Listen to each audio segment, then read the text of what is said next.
сферата, в която работя от малък, смисъл млад специалист, икономическата методология, у нас минава 10-15 години, докато усвоим модерни тенденции в управлението на икономиката. По отношение на реиндустриализацията, вътре разказах един по-лек казус, в по-лек стил, че когато сме обсъждали предварително какво трябва да се направи, дори и част от моите сътрудници са имали резерви към термина.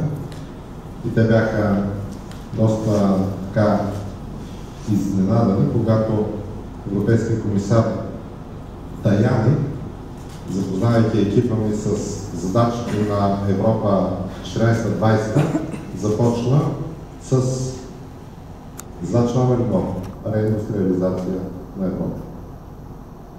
Това по отношение на литературните термини, какво точно е реиндустриализация, мисля, че има доста точно определение.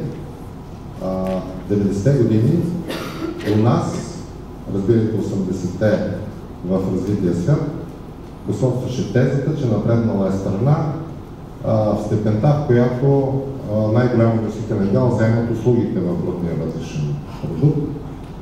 Това отдавна не е така. Друг въпрос е, че може би ние все още разсъждаваме дали е така или не, без да подценяваме въобще услугите в никаква степен. Що се касае до подхода за основаване на нови мощности индустриални или там, където това би било икономически по-ефективно възстановяване на някои стари мощности, разбира се, изцяло от частния сектор, дори този дебат ми се струва излишен в обществото, т.е.